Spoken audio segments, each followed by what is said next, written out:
வணக்கம். இந்த வீடியோவில் வான்புலிகள் நடத்திய இறுதி தாக்குதல், அதாவது அவர்களது முதல் மற்றும் கடைசி வான் கமாண்டோ தாக்குதல் பற்றி தான் பார்க்க போகிறோம். அதாவது வான்புலிகள் எப்படி வெற்றிகரமாக கொழும்பு சென்று அடைந்தனர் என்பதையும், அதற்கு முன்பு 8 முறை வெற்றிகரமாக தளம் திரும்பிய வான்புலிகள் இம்முறை ஏன் இந்த மாதிரியான தாக்குதலை நடத்தினர், அதற்கான காரணம் என்ன, அந்த தாக்குதலின் இலக்கு என்ன, இந்த தாக்குதலை வான்புலிகள் எப்படி திட்டமிட்டனர், அதே போல இந்த தாக்குதல் எப்படி நடத்தப்பட்டது போன்ற பல விடயங்களை இந்த வீடியோவில் பார்க்க போகிறோம். ஸோ இந்த வீடியோ ஸ்கிப் பண்ணாமல் கட்சி வரை பாருங்கள். இந்த வீடியோ லைக் பண்ணுங்கள், சேனல் நீங்கள் சப்ஸ்கிரைப் பண்ணிடுங்க. பின்னணி: 2009ஆம் ஆண்டு பிப்ரவரி முதல் வாரத்தில் இராணுவம் புதுக்குடியிருப்பு சந்தியை கைப்பற்றியது. அதாவது ஈழப்போர் இறுதிக்கட்டத்தை அடைந்துவிட்ட தருணம் அது. மாத்தளன் வலைஞர்மடம் முள்ளிவாய்க்கால் பாதுகாப்பு வலயத்திற்குள், அதாவது சேஃப் ஜோனுக்குள் மக்கள் கூட்டமாக குவிந்து விட்டார்கள். புலிகள் கட்டுப்பாட்டு பகுதிகள் சுருங்கிக் கொண்டே இருந்தது. இன்னும் சில நாட்களில் வான்புலி விமானங்களை டேக் ஆஃப் செய்யவே முடியாத நிலை உண்டாகும் என்பது தலைவருக்கு புரிந்துவிட்டது. அதாவது புலிகள் கட்டுப்பாட்டு பகுதி தினமும் சுருங்கி கொண்டு வருவதால் இனி வான்புலி விமானங்களை விமானப்படையின் கண்ணில் படாதவாறு பாதுகாப்பாக மறைத்து வைக்க முடியாது என்பதும், மறைத்து வைத்தாலும் அதனை டேக் ஆஃப் செய்ய ஓடுதளம் உருவாக்குவதோ விமானப்படை கண்ணில் படாமல் டேக் ஆஃப் செய்ய வைப்பதோ முடியாது. அதே போல புலிகள் 2009ஆம் ஆண்டு ஜனவரி மாதம் அம்பகாமம், கல்மடுக்குளம், அதன்பின் பிப்ரவரி மாதம் கேப்பப்பிளவு என பல பாரிய எதிர்த்தாக்குதல்களை நடத்திய போதிலும் அது இராணுவத்தின் முன்னகர்வை தடுக்கவில்லை. ஏதாவது பாரிய தாக்குதல் நடத்தினால் மட்டுமே இராணுவத்தை சில காலம் தடுக்க முடியும் என்ற இக்கட்டான சூழல் அப்பொழுது உருவானது.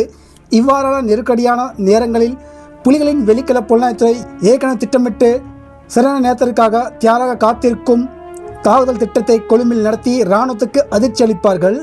ஆனால் இறுதி யுத்தத்தின் போது ஒரு கட்டத்தில் புலிகளின் வெளிக்கல புலனாய்வுத்துறை முழுவதுமாக செயல் இழந்துவிட்டது என்று சொல்லும் அளவுக்கு அவர்களின் செயற்பாடுகள் காணாமல் போயிருந்தது. அதாவது 1997ஆம் ஆண்டு ஜெயசுகுரு நடவடிக்கைக்கு எதிரான சமரில் வன்னி சீல் செய்யப்பட்டாலும் புலிகள் கிழக்கிலிருந்து சென்று கொழும்பில் தொடர்ந்து தாக்குதல் நடத்தி அரசை திணறடித்து கொண்டிருந்தனர். ஆனால் இறுதி யுத்தத்தில் புலிகள் ஆரம்பத்திலேயே கிழக்கை இழந்ததால் வன்னியுடன் சேர்த்து கிழக்கையும் இராணுவம் சீல் செய்து புலி கமாண்டோகள் தரை வழியாக இராணுவ கட்டுப்பாட்டு பகுதிக்குள் ஊடுருவ முடியாதவாறு செய்துவிட்டது. இதனால் இறுதி யுத்தத்தில் தெற்கில், குறிப்பாக கொழும்பில் புலி கமாண்டோகள் ஊடுருவ முடியவில்லை. இனி கொழும்பை தாக்க ஒரே வழி வான் தாக்குதல். ஆனால் வான்புலிகள் ஒருமுறை தாக்கிய இடத்தை மீண்டும் தாக்க மாட்டார்கள். ஏனெனில் 2வது முறை எதிரி தயாராக காத்திருப்பான் என்பது அவர்களுக்கு தெரியும். அதாவது மீண்டும் கொழும்பை தாக்க சென்றால் இம்முறை தப்பி திரும்பி வருவது இயலாத ஒன்று. இந்த நிலையில்தான் தலைவர் புலிகளின் கடைசி வான் தாக்குதலை, அதாவது முதல் வான் கமாண்டோ தாக்குதலை திட்டமிட்டார். அதன் பிரதான இலக்கு கொழும்பில் இருந்த இராணுவ தலைமை செயலகம். ஆனால் வான்புலியிடம் வெறும் 4 விமானிகள் மட்டுமே இருந்ததாகவும், அதிலும் லெப்டினன்ட் கர்னல் சிறிதரன் மற்றும் லெப்டினன்ட் கர்னல் ரூபன் ஆகிய இருவரை தவிர்த்து மற்ற 2 விமானிகள், அதாவது தெய்வீகன் மற்றும் இன்னொரு வான்புலி விமானி தனியார் விமானங்களை எடுத்து செல்லும் அளவுக்கு அனுபவம் இல்லாதவர்களாக இருந்ததாக கூறப்படுகிறது. இதனால் கொழும்பு மீது வான் தாக்குதல் நடத்தினால் வான்புலிகள் தங்களது 2 விமானங்களை இழப்பதோடு தங்களின் 2 விமானிகளையும் இழந்து விடுவார்கள். அதாவது வான்புலிகள் பிரிவு முழுவதுமாக செயல் இழந்துவிடும். ஆனால் புலியிடம் வேறு வழி இல்லை. ஏனெனில் போர்க்களத்திற்கு உள்ளேயும் வெளியும் அவர்களால் பெரிய கவுண்டர் அட்டாக் எதுவும் நடத்த முடியாத சூழல் அப்போது இருந்தது. இந்த வான்புலி தாக்குதலுக்கான இறுதிக்கட்ட கூட்டத்தில் பேசிய தலைவர் அவர்கள், ஆனால் இதைவிட எமக்கு வேறு வழி இல்லை, இராணுவ தாக்குதலை நிறுத்தாவிட்டால் நிலைமை தற்போது உள்ளதை விட மோசமாகிவிடும். இராணுவத்தை தாக்க விடாமல் நிறுத்த வேண்டும் என்றால் தெற்கில் 2 முக்கிய இடங்களை முழுமையாக அளிக்க வேண்டும். அதற்காக தான் 2 வான்புலி விமானங்களை அனுப்புவதாக தலைவர் கூறினாராம். அந்த 2 இலக்குகள் கொழும்பில் இருந்த இராணுவ தலைமையகம் மற்றும் கட்டுநாயக்கா வான்படை தளம். நாம் சென்ற வீடியோவில் பார்த்த முதல் வான் தாக்குதலை நடத்திய லெப்டினன்ட் கர்னல் ரூபன் மற்றும் லெப்டினன்ட் கர்னல் சிறிதரன் ஆகியவர்கள்தான் இந்த தாக்குதலுக்காக தேர்வு செய்யப்பட்டனர். ஏனெனில் பெரும்பாலான வான்புலி தாக்குதல்களை இவர்கள்தான் நடத்தியிருந்தனர். அதாவது புலிகளின் மிகவும் அனுபவம் வாய்ந்த தாக்குதல் விமானிகள் இவர்கள்.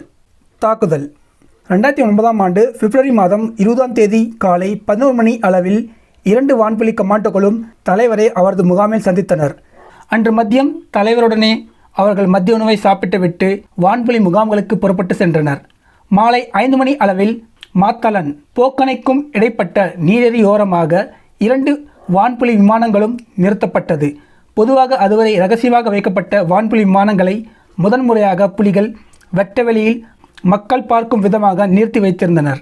இந்த செய்தி மக்களிடையே பரவ தொடங்கியதும் அங்கு விமானத்தை பார்க்க மக்கள் கூட்டம் கூடியது. அதே போல பொதுவாக விமானங்களில் குண்டுகளை இணைத்து இயக்கும் வான்புலிகள் இம்முறை ஏறத்தாழ 215 கிலோகிராம் அளவுக்கு வெடிப்பொருட்களை விமானத்திற்குள்ளே நிரப்பியிருந்தனர். இரவு வான்புலி கமாண்டோகள் உட்பட அனைத்து வான்புலிகளும் ஒன்றாக இரவு உணவை சாப்பிட்டனர். இரவு ஏறத்தாழ 8:30 மணி அளவில் lieutenant colonel Ruban, lieutenant colonel Sirithan கடைசியாக வான்புலி விமானங்களை டேக் ஆஃப் செய்தனர். முந்தைய தாக்குதலில் இராணுவ முகாம்கள் கண்ணில் படாதவாறு பறக்கும் பாதையை திட்டமிடும் வான்புலிகள் இப்போது அப்படி செய்யவில்லை. ஏனெனில் பெரும்பாலான வன்னி பகுதியை இராணுவம் கைப்பற்றி இருந்ததால் இராணுவ முகாமை தவிர்க்கும் விதமாக பறக்கும் பாதை அமைப்பது இயலாத ஒன்றாக அப்போது இருந்தது. அதனால் வான்புலிகள் அதை பற்றி அதிகமாக சிந்திக்கவில்லை. வற்றாப்பளையில் இராணுவத்திற்கு மேலாக ஊடறுத்து, மாங்குளத்தில் A9 கண்டி வீதியை ஊடறுத்து, மட்டுக்கோவில் பகுதியால் மன்னார் கரையோரமாக வழக்கமான பறக்கும் பாதையில் 2 வான்புலி விமானங்களும் இலக்கை நோக்கி பறந்து சென்றன. வான்புலி விமானங்களை இடைமறித்து அழிக்க F-7 விமானங்களை அனுப்பியது விமானப்படை. ஆனால் வான்புலிகள் மிகவும் தாழ்வாகவும் வேகம் குறைவாகவும் பறந்ததால் F-7 தாக்குதல் விமானத்தால் வான்புலி விமானங்களை சுட்டு வீழ்த்த முடியவில்லை. இதனால் வான்புலி விமானங்களை வீழ்த்தாமலே F-7 விமானி ஏமாற்றத்தோடு தளம் திரும்பினார். இரவு ஏறத்தாழ 9:40 மணி அளவில் 2 விமானங்களும் பண்டாரநாயக்க விமான நிலையத்தை கடந்து கொழும்பை நோக்கி பறந்தன. வற்றாப்பளையில் உள்ள இராணுவ நிலைகளை வான்புலிகள் கடந்த உடனே கொழும்பு அலர்ட் செய்யப்பட்டிருந்தது. அதனால் கொழும்பில் இருந்த பாதுகாப்பு வீரர்கள் வான்புலிகளை எதிர்பார்த்து தயாராக இருந்தனர். வான்புலிகள் கொழும்பை நெருங்கிய உடனே அங்கு மின்சாரம் நிறுத்தப்பட்டு பாதுகாப்பு வீரர்கள் வானத்தை நோக்கி விமான எதிர்ப்பு தாக்குதல் பீரங்கிகளை கண்மூடித்தனமாக இயக்க ஆரம்பித்தனர். இதனால் இலக்கை நெருங்க முடியாமல் கொழும்பு துறைமுகத்தை வட்டமிட்டு கொண்டிருந்த ஒரு வான்புலி விமானம் விமான எதிர்ப்பு தாக்குதலில் பலமாக சேதமடைந்து இரவு 9:51 மணி அளவில் இன்லாண்ட் ரெவன்யூ டிபார்ட்மெண்ட் கட்டிடம் மீது பலமாக மோதியது. அதனால் அந்த விமானத்தில் இருந்த வெடிப்பொருட்கள் வெடித்து அந்த கட்டிடத்தின் ஒரு பகுதி தீப்பட்டு எரிந்தது. அதே போல இன்னொரு வான்புலி விமானமும் இலக்கை எட்ட முடியாததால் வந்த வழியை திரும்பி கட்டுநாயக்கா விமானப்படை தளத்தை நோக்கி பறக்கிறது.